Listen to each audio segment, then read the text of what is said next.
Hoy en día, es indudable que la crisis actual tiene un efecto lamentable, ya que esta crisis es la más grave y la de mayor magnitud desde 1929. Ha tenido consecuencias que nos han dejado inmóviles, pensando en cómo hacer para llegar a fin de mes. Los escasos productos y el aumento excesivo en los precios están ocasionando que estemos preocupados. La trágica crisis de la deuda ha alterado radicalmente nuestra estabilidad, lo que ha dado paso a un impacto en nuestras finanzas. Pero hay que recordar que seguramente antes de esta crisis, en algún momento ya estabas pensando en una forma de no contraer otra deuda. Sé que has estado en constante alerta y te has preguntado: ¿podrá el capitalismo resolver la crisis de la deuda sanitaria, económica y social? ¿Cuál será el impacto en el desarrollo de la humanidad? ¿Cómo te asegurará el gobierno que tu dinero te alcanzará en estos tiempos de inflación? Mientras el mundo se centra en la paralización de distintas empresas y el reparto de dinero, hay un problema que se agrava en el trasfondo y no estamos ni cerca de darnos cuenta. Se trata de un conflicto nunca visto y que podría crear una crisis que duraría años o incluso décadas. Antes de profundizar en todo esto, te contaré que durante la Segunda Guerra Mundial, Gran Bretaña luchaba contra las potencias del eje. Sin embargo, se encontraron con una dificultad: se estaban quedando rápidamente sin dinero. Así que empezaron a requerir de más dinero, por lo que decidieron pedir prestado a los que luego serían sus futuros contribuyentes, como Estados Unidos y Canadá. En este sentido, fue 1941 cuando Gran Bretaña empezó a aceptar préstamos y endeudarse para financiar la guerra. ¿Sigues aquí? Hazme un favorcito y regálame un me gusta para continuar trayéndote un mejor contenido. Más adelante, en 1945, Gran Bretaña necesitó un préstamo de casi $10.000 millones a sus acreedores. Esto significó que Gran Bretaña estaba en deuda por el doble de dinero que el valor de todos los bienes y servicios que produce en un año. Para que tengas una idea, el Banco Mundial afirma que una vez que la relación deuda y PIB de un país, lo que sería la cantidad de deuda comparada con el tamaño de la economía, alcance el 77%, la economía empezaría a ralentizarse porque muchos ingresos se destinarán a pagar la deuda. De esta manera, al acabar la guerra, Burton había acumulado una deuda tan grande que no podría pagarla ni en un año, ni en 5, ni en 10, ni siquiera en 20. Es por ello que el 29 de diciembre de 2006, Gran Bretaña realizó el último pago de su deuda de la Segunda Guerra Mundial a Estados Unidos y Canadá. Esto destaca que, desde 1945 hasta 2006, los contribuyentes británicos destinaron cada año una pequeña parte de sus impuestos a pagar la deuda que el país acumuló en la década de 1940. Y durante aproximadamente una década después de la Segunda Guerra Mundial, la economía británica se vio drásticamente obstaculizada, en parte debido a la deuda pendiente que contrajeron. Sin embargo, su economía acabó recuperándose gracias a la afluencia de contribuyentes llamados baby boomers, así como por algunas reformas económicas e inversiones que realizaron en estructuras. Para entrar en contexto, la mayoría de las veces, cuando un país acumula mucha deuda, no tiene tanta suerte. En 2001, la relación deuda y PIB de Argentina alcanzó un máximo del 166%, lo que provocó el impago de más de $100.000 millones de deuda. Por lo que este impago ocasionó que el capital saliera del país y pronto la nación observó cómo millones de personas entraban en la pobreza mientras el desempleo alcanzaba un máximo del 19%. A día de hoy, Argentina todavía no se ha recuperado totalmente de la crisis de la deuda que atravesó hace casi 20 años. Y sabemos que historias similares pueden escucharse en todo el mundo.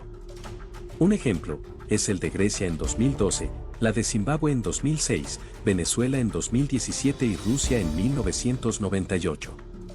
Lo que intento explicar es que aunque la deuda puede ayudar a resolver los problemas actuales, casi siempre tendrá consecuencias negativas que podrían durar años o incluso décadas. Regresemos nuevamente a Estados Unidos.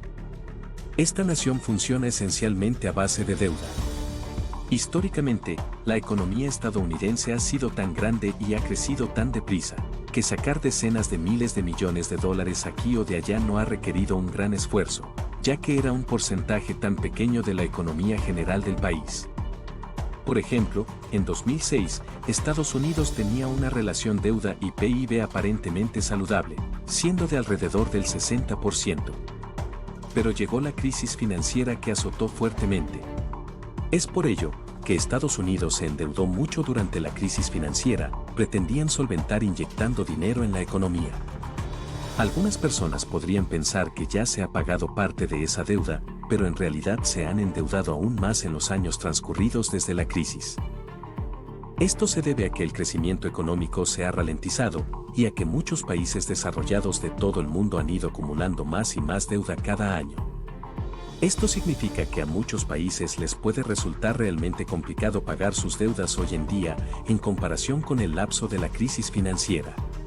Es importante recalcar que el gobierno de Estados Unidos debe dinero a otros países, lo cual es equivalente al 106% de todo lo que produce el país.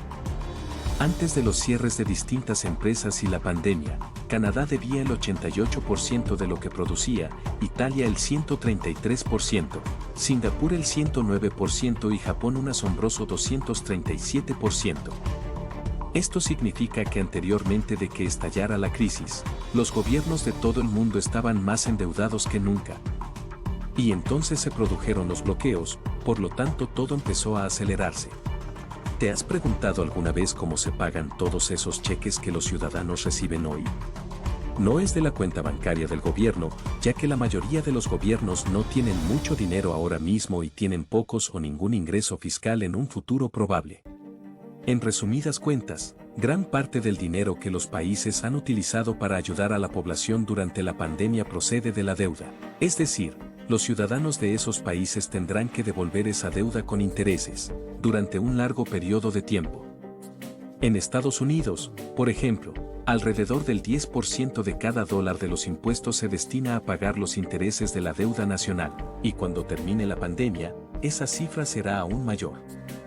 Esto podría dar origen a que en el futuro, algunos programas gubernamentales no van a tener dinero suficiente para seguir funcionando. De manera que hay posibilidades de que el gobierno tenga que recortar programas sociales como la seguridad social, la educación, el ejército y la sanidad para pagar los paquetes de estímulo. Por consiguiente, si el gobierno quiere mantener estos programas sin pedir más dinero prestado, tendrá que subir los impuestos. Esto significa que tal vez no será popular entre los ciudadanos, pero es poco probable que países desarrollados como Estados Unidos, Canadá o el Reino Unido dejen de pagar sus préstamos.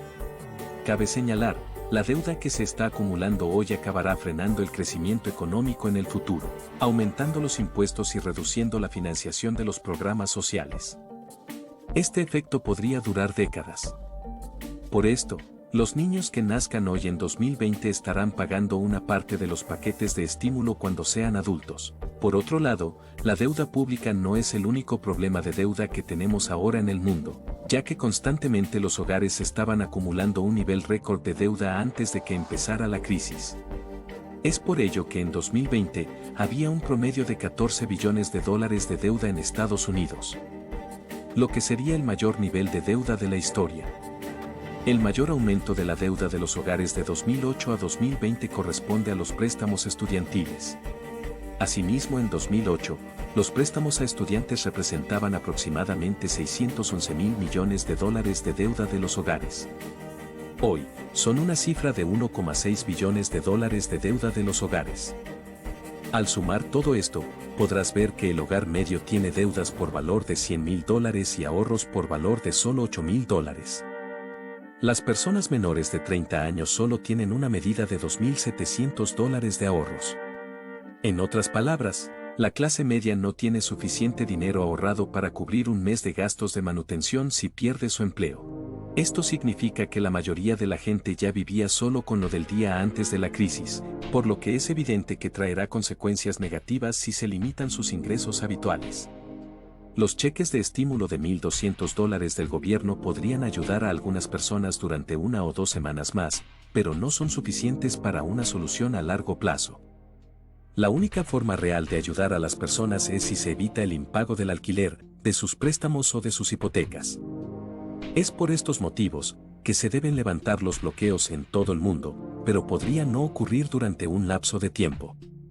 Creo con firmeza que el hecho de que cada vez más hogares se queden sin empleo, hará que la gente pida dinero prestado para mantenerse a flote. Esto ocurrirá a niveles récord que nunca antes habíamos visto. Ciertamente, ya hemos superado la crisis financiera de 2008 en cuanto a niveles de desempleo. Sin embargo, parece que nos dirigimos hacia una caída económica que no hemos apreciado desde la Gran Depresión. Todo esto dependerá de que otras políticas se pronuncien en un futuro próximo. Es probable que los contribuyentes tengan que pagar durante las próximas décadas. Pero esta crisis podría ser más significativa a corto plazo para los países en desarrollo. Por ello, FMI y el Banco Mundial han pedido la suspensión inmediata de los pagos de la deuda de los países en desarrollo del mundo. Esto se debe a que muchos de estos países están muy cerca del impago de su deuda.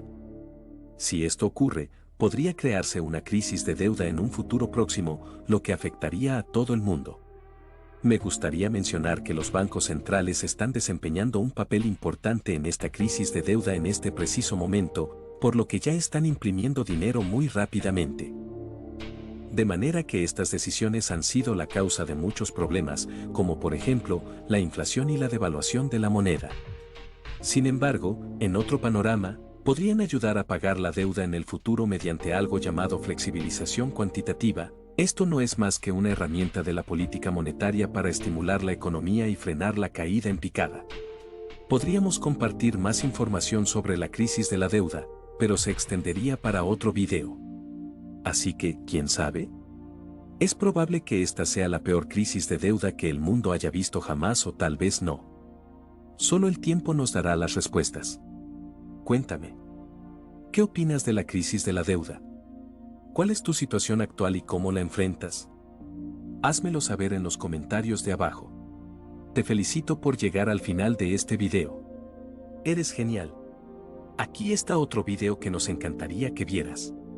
Espero que te haya gustado muchísimo, no olvides dejar tu suscripción y tu comentario. Gracias y un saludo muy grande.